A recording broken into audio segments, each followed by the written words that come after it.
Hello students, let us start our new session of the same chapter number 14 with the non-conventional sources.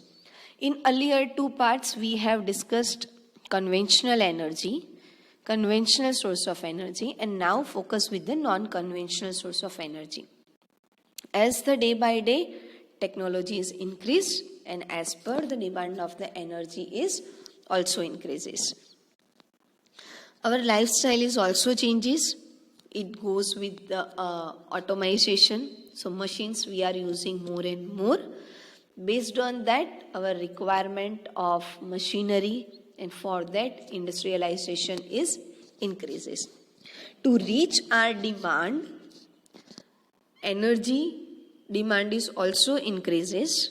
So for that we need to look after for more number of sources.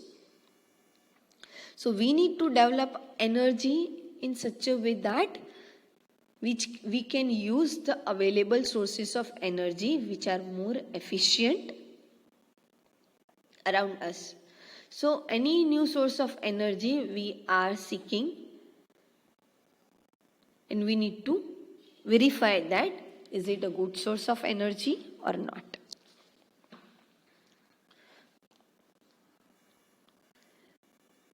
So for that, the best example that we can utilize a sun as a source of energy. Solar energy we supposed to utilize, which is a constant source of energy, which is reusable. So sun is radiating the amount of energy in present rate for nearly 5 billion years, and it still will continue to radiate at the same rate for another 5 billion years. So we can utilize a sun as a very good source of energy. Whatever the sun will radiate its energy, from that a very small part it will reach at the outer layer of the earth. And whatever the amount of energy is available at the outer layer of the earth, from which half of it is absorbed and it is passing through the temperature, and the rest will reaches at the earth's surface only. Now, if we are comparing a white color and the black color, or we can perform an activity like take any lens at one surface, paint with the black color, and another lens in which one surface is paint with the white color, another side keep it transparent and keep it in sunlight, and we can observe that wherever the black color is painted, it generates a more heat rather to the white color. So we can say that black color can absorb more heat as compared to the white color, or a reflecting surface under the identical conditions. We can utilize a solar cooker, best example, which can be utilized at our home also to cook a food, and a solar water heater which can give heat to the water, and our water can be warm. So for that sunlight we are utilizing as a source. Some solar cooker achieve a higher temperature by utilizing a mirror to focus a rays of the sun directly. Solar cooker covered with a glass plate. So its top material is a mirror. It is easy to use, and it is also can be easily visible that the devices are useful only at certain times during a daytime only. This limitation of using a solar energy can be overcome by using a solar cells. If we are utilizing devices which is directly depending on the sun rays, so after the sun rays will be disappear, the device won't work. So instead of that devices directly, we can utilize a solar cell. Solar cells are there which can convert a solar energy into the electric energy. So input energy is solar energy, output is electricity. A typical cell can develop up to 0.5 to 1 volt electricity and can produce a 0.7 volt from the source. So if we are using a large number of solar cells and we can combine this arrangement, this thing is known as a solar panel that can generate a higher energy, higher voltage at the response, which is enough to use practically at our home to drive appliances even though the sunlight is not available. So the principal advantages with the solar cells are that they have no moving parts. They are stationary wherever it is constructed and established. They are placed at the same angle in the same position. So no need to move these parts. So it requires less maintenance and its response is efficient, satisfactorily work is available, or the satisfactory response is available.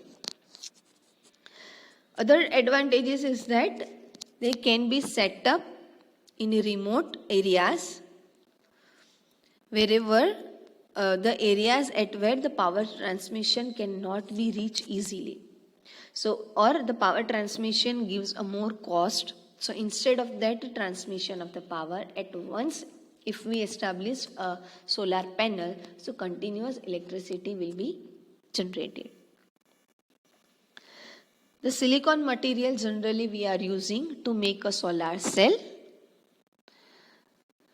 and it is available in a special grade of silicon to make that particular cell. The entire process of manufacture is quite expensive. The silver material is generally used for the interconnection of the cell. If I have a single solar cell, as we discussed, it produces only 0.7 volt.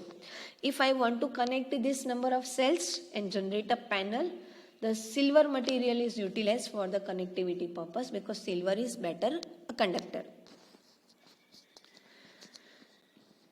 In spite of its high cost and low efficiency, solar cells are used for many applications, scientific or technical applications. In artificial satellites, to get the electricity, we are using a solar panels only, just like a Mars orbiters, in which solar cells we are placing to get the electricity. That is the only source can be used in satellites.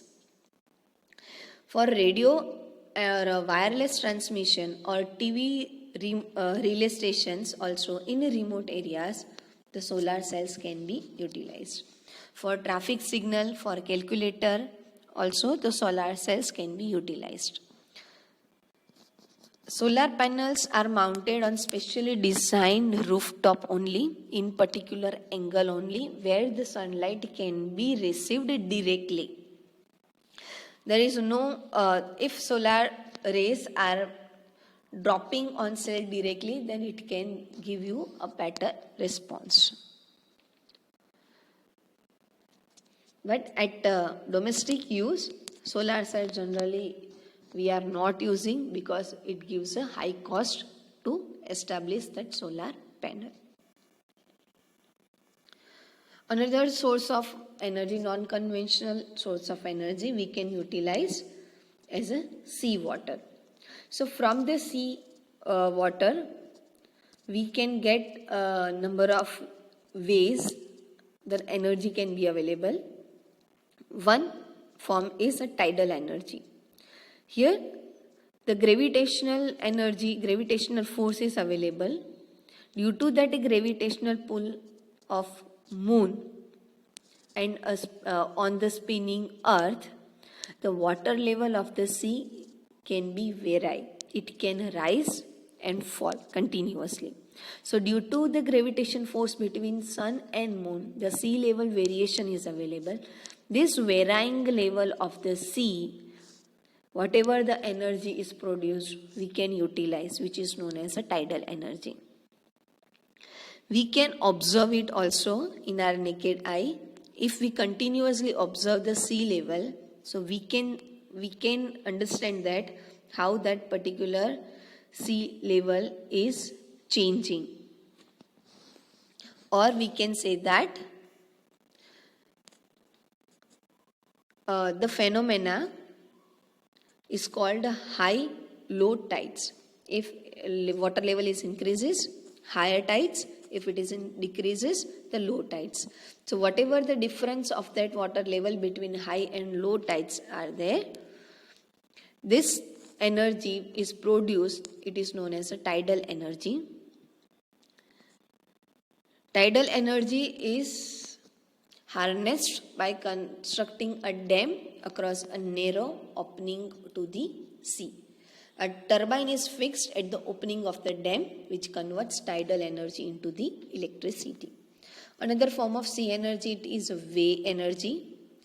Here we are utilizing a kinetic energy of a water, in which kinetic energy is processed by huge water near the seashore, can be trapped in a similar manner to generate electricity. The waves are generated by the strong winds and it blowing across the sea. So whatever the waves are generated, from that whatever the energy can be available, which is proposition, viable proposition, only where waves are very strong. Then only then energy can be utilized. So here a wide variety of devices that can be developed to trap a wave energy to turbine to get a rotation of turbine which produce the electricity. Third form of sea energy is thermal energy. As sun rays are available and it is falling over the water of the sea, we can observe that upper layer of the sea water is quietly heated compared to the lower portion of it. So the difference of the temperature is arised in an ocean that gives you a thermal energy. These plants can operate if the temperature difference of the water at the surface and the depth of the water up to 2 km is 220 Kelvin or more.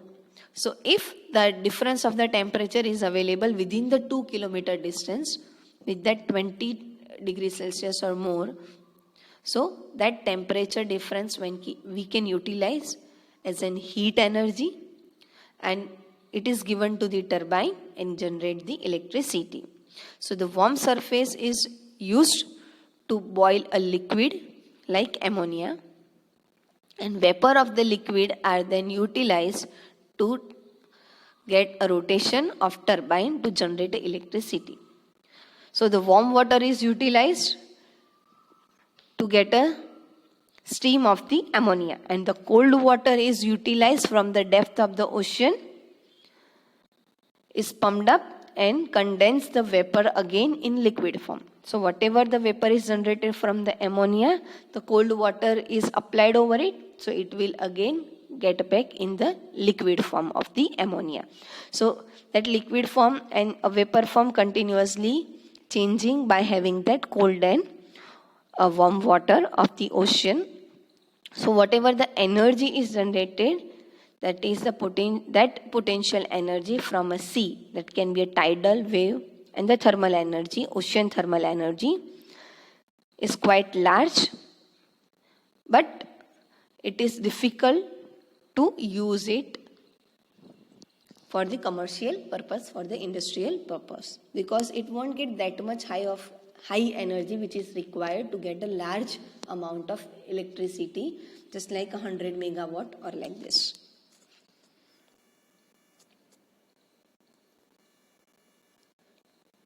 Here we are going to end our session with the non-conventional source of energy. Hope you understood.